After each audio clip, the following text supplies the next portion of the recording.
पूत पिता के धर्मे, खेती उपजय अपने कर में। ओम साई राम मित्रों, आज का ब्लॉग आप सभी साई परिवार के लिए विशेष लाभकारी और कल्याणकारी है, क्योंकि आज के ब्लॉग में हम अपने साई परिवार के लिए एक बहुत ही विशेष उपाय लेकर के आए हैं, जिसके माध्यम से आपके घर परिवार में जो भीषण से भीषण बाधा है, जो परिवार का काम बिगड़ जाता है, उनकी किस्मत साथ नहीं देती है, हर परिवार का, पूरे घर का किस्मत संवर जाएगा, चमक जाएगा और घर की निर्धनता, गरीबी, दुख, कष्ट जीवन के लिए गायब हो जाएगा और आपके घर परिवार में सुख, समृद्धि, धन की वृद्धि होगी और साईं बाबा की कृपा साक्षात बनेगी।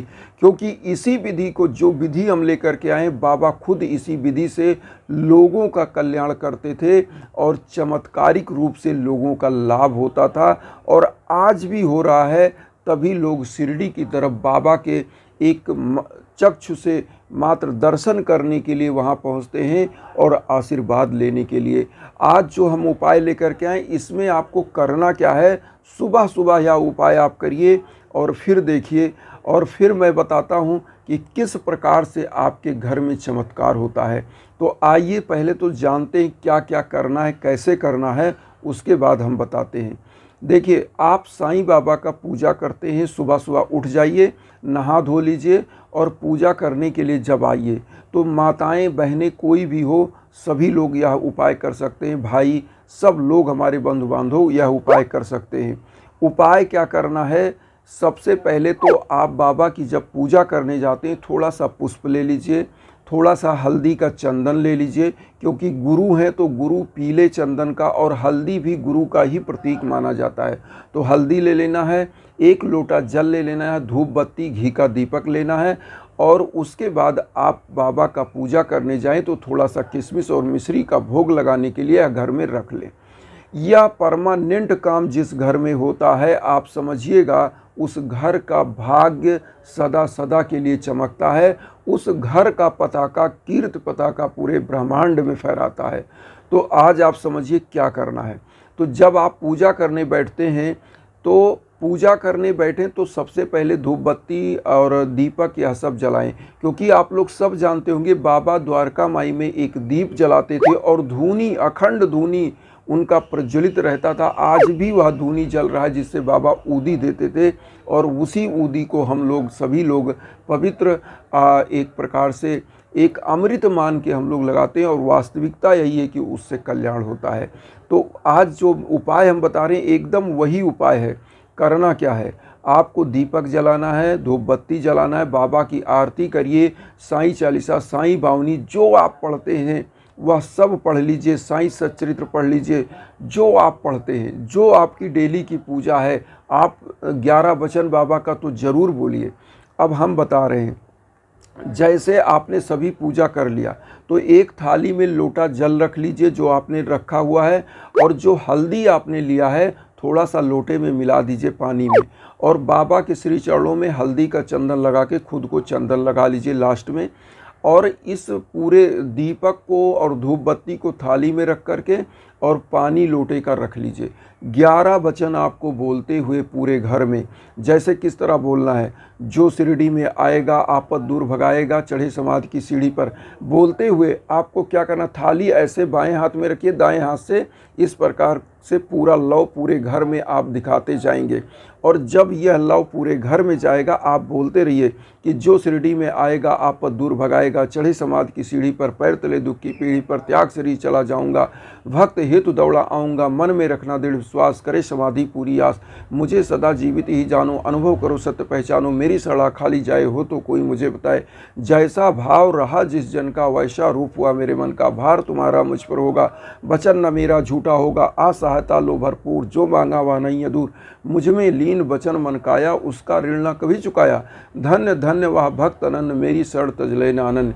तो यह आपको 11 वचन बोलते रहना है और आपने ऐसे पूरा दीप घर में दिखाया और जो लोटे में जल लिया है यह जल अभिमंत्रित हो चुका होता है। जब आप पूजा कर चुके होते हैं तो पूरे घर में आप छिड़क दीजिए और मैं बता रहा हूँ छिड़कने मात्र से धूप बत्ती की जो आपके पूरे घर में जो धुआं जाता है, जिसको धूम्र बोलते हैं संस्कृत में, तो यह धूम्र जहाँ जहाँ धुआं जाता है और यह जल जहाँ जहाँ पड़ता है उस कोने कोने से निगेटिव ऊर्जाएं निकल कर बाहर चली जाती हैं। और जो आपका दुर्भाग्य बना रही थी, हर काम में रोड़ा आ रहा था, घर में लड़ाई झगड़े का माहौल बनता है, या घर में जैसे मान लीजिए पूरा मानसिक स्थिति लोगों की गड़बड़ा जाती है, सफलताएं नहीं मिलती हैं, बच्चों को रोजगार में घाटा, नौकरी में प्रमोशन नहीं, तो यह सब दूर हो जाता है, पूरी निगेटिविटी दूर हो जाती है। लेकिन शर्त यह है कि घर के एक एक कोने में आप इसको छिड़किए, जिससे सभी परिवारों का कल्याण हो, पूरे घर का कल्याण हो। यह चीज़ बहुत ही ज़बरदस्त है, क्योंकि बाबा का जो उपाय था वह दीपक तो जलाना ही जलाना है। और यह दीपक क्या करता है, अंधकार रूपी जो आपके जीवन में एक निगेटिव ऊर्जा बैठ गई है, तो प्रकाश रूपी दीपक से आपके जीवन को प्रकाशित कर देता है, आपके घर परिवार को प्रकाशित कर देता है। अब यहाँ धुनी की बात आई मित्रों, तो आप सभी अपने साईं परिवार को हम बता दें, जो हवन मैं करता हूँ, जो आप लोगों से कहता हूँ, और वह चीज़ समझ लीजिए कि उसी धुनी का रूप होता है और 101 प्रकार की जड़ी बूटियों से होता है। मैं आपको बता दूं, अभी एक हमारे बहुत ही मतलब, अब मैं उनका नाम नहीं बताना चाहता, मेरे पास उन्होंने फ़ोन किया कि गुरुजी हमने तो घर बनवा लिया, सब बनवा लिया, हमारे घर में तो फ़ोटो लगी है, लेकिन जब मन करता है तब हम पूजा करते हैं, जब मन करता है नहीं करते हैं। हमने कहा ये बताइए, जैसे कहावत है कि अरते बिरते डण करे दयु न मारे अपने मरे, जिस प्रकार से व्यायाम आप कभी कभार करते हो और एक दिन करते हो शरीर पूरा दर्द हो जाता है, उसी प्रकार जिस घर में अगर कभी कभार पूजा होती है तो उस घर का कभी कल्याण नहीं होता और कष्ट बढ़ जाता है। क्यों? क्योंकि तो आप तो अपना जिस टाइम पर भोजन है किया, लेकिन जो देवता हैं हमारे, वो तो इंतज़ार कर रहे हैं कि हमारा जो भक्त है वो भोजन का भोग लगाएगा, मुझे भी याद करेगा, मुझे भी अगरबत्ती धूप बत्ती दिखाएगा। तो वह ऊर्जाएं आपका वेट करती हैं, और उन ऊर्जाओं को जब आप एक अगरबत्ती लेके हाजिर नहीं होते हो, हम ये नहीं कहते 10 घंटा आप पूजा करिए, हम यह कहते 1 मिनट आप पूजा करिए, लेकिन वहाँ खड़े होइए अपने देवता के सामने, अपनी उस ऊर्जा के सामने, जो ऊर्जा पॉजिटिव ऊर्जा होती है। पॉजिटिव ऊर्जा आपके पास दौड़ के आती नहीं है, आप जाते हो उसको लेने के लिए। जो आपका घर होता है, जो मंदिर होता है घर के अंदर, वह ऊर्जा आपको देता रहता है, लेकिन जब आप उसको एनर्जाइज करते हो, जब आप उसमें ऊर्जा प्रज्वलित करते हो, तब वह ऊर्जा और रिचार्ज हो जाता है, और बैकअप में आप 1 गुना ऊर्जा देते हो तो 1000 गुना ऊर्जा उधर से पॉजिटिव ऊर्जा का रिस्पांस आपको मिलता है। इसीलिए कहा जाता है जो हवन होता है, आप अपने जीवन कालखंड में हवन कराना ही कराना चाहिए, क्योंकि जो हवन होता है यह वैदिक समय से, और वेदों में जो वर्णित है, यजुर्वेद में यज्ञ के लिए पूरा विधान बताया गया। यह चीज़ मैं बार बार आप लोगों को बताता हूँ, क्यों? इसलिए बताता हूँ कि हमारे साईं परिवार का कल्याण हो। बहुत सारे परिवार हैं, घर में शादी विवाह बच्चों का नहीं हो पा रहा है, घर में बच्चे सफल नहीं हो पा रहे हैं, घर में नौकरी में प्रमोशन नहीं हो रहा है, घर में लड़ाई झगड़े का माहौल बनता है। तो यह सब क्या है? यह निगेटिव ऊर्जा है। जब आप, जो मैं डेली की पूजा बताता हूँ, छोटे छोटे उपाय बताता हूँ, यह आपको करना होता है, या आपको करना ही करना चाहिए, पूजा डेली करना चाहिए। लेकिन जो हवन यज्ञ याजन होता है, या जानकार व्यक्तियों से, जो जानकार ब्राह्मण हैं, उनसे करवाना ही चाहिए। और एक चीज़ और हम बता दें आप लोगों के लिए सूचना, क्योंकि बहुत सारे लोग ऐसा आते हैं चैनल पर कमेंट करके जाते हैं अपना नंबर दे करके कि ये हमारे गुरुजी का नंबर है, आप इस पर कांटेक्ट करिए। वह नंबर गलत है, मैं किसी को नंबर नहीं देता हूं और ना कोई हमारा उस पर कांटेक्ट है। हम केवल इंस्टाग्राम पर आप लोगों से जुड़ते हैं, और जब इंस्टाग्राम पर जुड़ जाते हैं, वहाँ जो भी जानकारी आप चाहते हो, पूजा पाठ से संबंधित या आप हवन से संबंधित, हम पूरी की पूरी आपकी मदद करते हैं, क्योंकि हमारे आप परिवार हो। अगर आप उन नंबरों पर कॉल करते हैं तो यह आपकी रिस्पॉन्सिबिलिटी होगी, क्योंकि वह मेरा नंबर नहीं होता है। मैं बता दूं, अभी इसी प्रकार से हमारे एक शिष्य अमेरिका से उस नंबर पर कॉल किए और वह बोला कि हमारे असिस्टेंट है, हम उनके गुरुजी के, आप इतना भेज दीजिए। अब वो बेचारे फिर मेरे पास इंस्टाग्राम पर कॉल किए कि गुरुजी क्या ऐसा है। हमने कहा नहीं नहीं, ऐसा कुछ नहीं है, हमारा कोई असिस्टेंट नहीं है, मैं फ्री ऑफ कास्ट काम करता हूँ और जो भी होता है हवन की जो 101 प्रकार की जड़ी बूटियाँ होती है उसी का थोड़ा बहुत खर्चा होता है और कोई वह चार्जेज नहीं होता है। अब बताइए, इस प्रकार के लोग आते हैं, तो इसलिए सावधान रहिए। और आप लोगों से मैं यही कहूँगा कि किसी भी प्रकार की बाधा हो, भीषण बाधा हो, तो पहले तो संयम रखिए, क्योंकि तुलसीदास जी ने लिखा है, धीरज धर्म मित्र अर नारी आपत्ति काल परखिए चारी। आपके धर्म की, आपके धैर्य की, आपकी स्त्री की, आपके सच्चे मित्र की परख आपत्ति काल में होती है। तो धर्म की बात यहाँ आ रही है, इसीलिए मैं बार बार कहता हूँ धर्म की तरफ झुकना चाहिए। जब आपके जीवन में कष्ट आए तो धर्म की तरफ आइए। बहुत ज़्यादा परिवार होते हैं, वह सोचते हैं हम ये तो कठिन समय आया है, निकल जाएगा, हम निकाल लेंगे। आप निकालेंगे तो, लेकिन इतना दुर्दिन आपका पैदा हो जाता है कि जितना आपने कमाया है वह तो समाप्त हो गया। नए सिरे से आप जब आगे बढ़ते हो तो आप जीरो से फिर वहाँ तक पहुँचने में पूरी जीवन ख़त्म हो जाती है। इसीलिए जहाँ पर आपको दिक्कत आए जीवन में, थोड़ा भी बहुत चीज़ें गलत लगें कि यह क्यों घट रहा है, उसका क्वेश्चन मन में रखिए कि आखिर आप एक धर्मवीर पुरुष हैं, आप धर्मवीर माता बहन हैं, तो आपको सोचना चाहिए कि आखिर ऐसा क्यों हो रहा है और हमको कुछ ना कुछ कराना चाहिए, क्योंकि निगेटिव ऊर्जाएं होती ही होती हैं। आप समझिए, यह सृष्टि जो संचालित होता है, यहाँ पॉजिटिव और निगेटिव दो ऊर्जाएं, और जिसके घर में थोड़ा सा भी कोई ऐसा उल्टा सीधा हुआ, उसी के घर में निगेटिव ऊर्जा बैठ जाती है।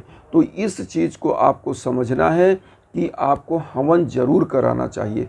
अब यहाँ पर एक बार मैं फिर से बता दूं, जो उपाय हमने बताया है, सुबह सुबह जब साईं बाबा का आप उठिए, पूजन करिए। और एक चीज़ मित्रों और आप जान लीजिए, जब भी आप सुबह उठिए तो अपना चेहरा कभी भी दर्पण पर देखने से पहले अपने प्रभु का चेहरा देखिए, अपने आराध्य देव का चेहरा देखिए, उनका नाम लीजिए, साईं बाबा का 11 वचन बोलिए, साईं बाबा का दर्शन करिए और उसके बाद उठिए और फिर आप पूजा करने नहा लीजिए, धो लीजिए, फिर पूजा करने हमने जैसे बताया, एक धूप बत्ती, एक घी का दीपक और एक लोटे में जल, मिश्री किशमिश का भोग लगा के पूरे परिवार में वितरित करिए और पूरे घर में लोटे का जल छिड़किए और यह धुआं और जो दीप है वह दिखा दीजिए।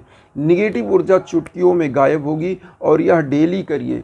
हम यह नहीं कहते बाबा की पूजा आप 4 घंटे करिए, हम यह कहते हैं आप आस्था के साथ 1 मिनट जाइए, अगरबत्ती, धूप बत्ती, 11 वचन बोलिए और बाबा का आप बृहस्पतिवार को विधिवत पूजन करिए। हम कह रहे हैं डेली आप एक अगरबत्ती तो दिखाइए, अपने घर की उस ऊर्जा को रिचार्ज करिए ना, एनर्जाइज करिए। जो ऊर्जा रिफ्लेक्ट करके फिर पूरे परिवार में आती है, तो अपने घर की मंदिर में जो आपकी वजह से जो ऊर्जा पैदा हो रही है, जो मंदिर है आपके घर के अंदर, वह ऊर्जा आपको दे रही है, तो उसमें निगेटिव नहीं होना चाहिए। वहाँ पे हमेशा एक धूप बत्ती, एक दीप, एक लोटा जल जरूर रखिए। इससे क्या होता है, जब भरा पात्र जल का होता है तो आपके घर द्रव्य लक्ष्मी भरी हुई होती है और पूरा परिवार सफल होता है। तो जो मैंने बताया आप सभी लोग उस पर अमल करें और हमारे सभी जो हमारे साईं परिवार हैं उन सभी लोगों से कहूँगा, और जो नए लोग आए हैं वो सभी लोग चैनल को सब्सक्राइब करके जुड़िए। और हम लोग एक वसुधैव कुटुंबकम की जो भावना ले चल रहे हैं उसमें हम लोग परिवार बने। तो मुझे भी आशीर्वाद दीजिए चैनल को सब्सक्राइब करके, और उन साईं भक्तों तक वीडियो को ज़रूर शेयर करिए जो किन्हीं कारणों से कष्ट में, दुख में, क्योंकि हमारा आपका कर्तव्य बनता है अपने भाई बहनों का मदद करना। जिस प्रकार से मैं बैठा हूँ आपके लिए, विश्व शांति के लिए, उस प्रकार से आप भी एक भाई बहन का कल्याण जरूर करें। जो भी गरीब हो, जानवर बेजुबान हो, उनका मदद करें, इससे आपका कल्याण होता है। क्योंकि हमारे साईं का यही कहना ही था कि गरीबों, दीन दुखियों की मदद करिए और जो लोग ऐसे हैं, असहाय हैं, उनकी मदद करिए। और इसी उद्देश्य को हम लेकर चल रहे हैं, तो उसमें आप लोग अपना आशीर्वाद दीजिए। चैनल को सब्सक्राइब करिए और जुड़िए, मुझे भी परिवार बनाइए। ओम साई राम।